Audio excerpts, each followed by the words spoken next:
C'était le pays de Jean-Paul II. 90% de fidèles catholiques. Un pays où les pouvoirs politiques et religieux sont intrinsèquement liés. Mais depuis une semaine, la Pologne vit un choc de société. En cause, un film qui dénonce la corruption de l'Église et des affaires de pédophilie, qui a déjà attiré près de 2 millions de Polonais. Du jamais vu depuis la chute du communisme. Bonjour Théo Manval. Bonjour Nikos, bonjour à tous. Vous êtes en direct de Varsovie pour Europe 1 et le film s'appelle Claire et le moins qu'on puisse dire c'est qu'il secoue le pays. Et oui, c'est un film assez brut, assez dur, une fiction dans laquelle on suit plusieurs prêtres impliqués au quotidien dans des affaires de pots de vin avec des entreprises, des affaires de pédophilie surtout. Et le réalisateur montre l'organisation mise en place pour couvrir ces actes. L'une des scènes les plus marquantes montre l'archevêque et ses conseillers s'applaudir par exemple dans leur bureau lorsqu'ils voient qu'aucun journal ne parle du scandale de pédophilie qu'ils ont donc réussi à étouffer. Et voilà, en quelques jours, ce simple film effectivement a plongé la société polonaise dans une interrogation sans précédent sur les pratiques de son église catholique. Il faut savoir qu'ici, près de la moitié de la population va à la messe le dimanche.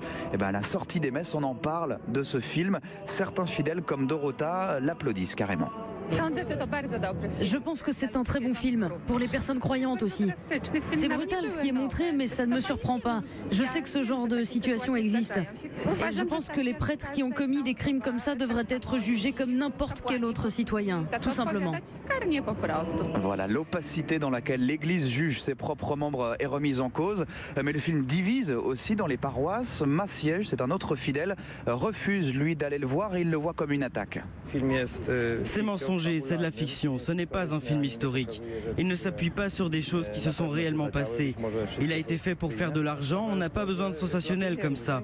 Il ne montre que les mauvais prêtres, les mauvais exemples. L'église, ce n'est pas toujours comme ça. Théo Manval, que disent les dirigeants de l'église catholique polonaise? Ont-ils réagi ? Eh bien non, pas officiellement. L'Église avait fermé ses portes en fait dès le tournage du film. Mais au cas par cas, certains prêtres s'expriment quand même et pas toujours négativement. Écoutez ce membre de l'archidiocèse de Cracovie, le père Piotr Studnicki. Toutes les histoires qui sont racontées, je ne les ai jamais connues personnellement, mais elles sont probables.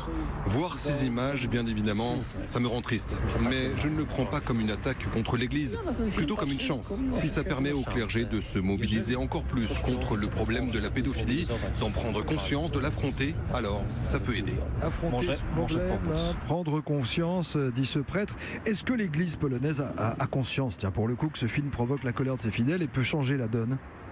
En tout cas, elle ne peut plus l'ignorer, cette colère, parce que dimanche dernier, on a vu ici à Varsovie la toute première manifestation de l'histoire de la Pologne contre ces scandales de pédophilie. Les organisateurs ont déployé une carte avec plus de 300 points rouges pour autant de victimes de prêtres pédophiles dans tout le pays. Et ils comptent, ces organisateurs, sur ce film pour servir d'électrochoc en quelque sorte.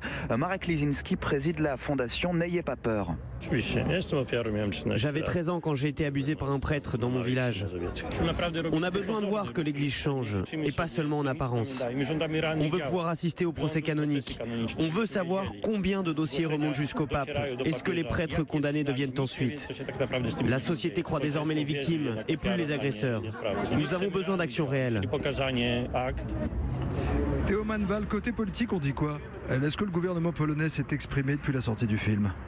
Eh bien non, là non plus. On a tenté de joindre le ministère de la Culture, le parti majoritaire aussi, Silence Radio. Mais ici, en fait, le pouvoir politique est très lié aux religieux. Donc s'en prendre à l'Église, c'est se mettre en danger, en fait, parce que les prêtres donnent souvent des consignes de vote. Ils peuvent faire ou défaire une élection. Donc l'Église, elle est choyée. Elle a des réductions d'impôts. L'État lui verse des aides. 38 millions d'euros cette année. Résultat, les politiques qui parlent prennent donc plutôt sa défense. Le chef de la sécurité nationale a, par exemple, dénoncé la semaine dernière un film de propagande tourné, dit-il, à la manière dont les nazis faisaient des films sur les juifs. Un film qui fait débat en Pologne. Merci Théo Manval, envoyé spécial à Varsovie pour Europe 1.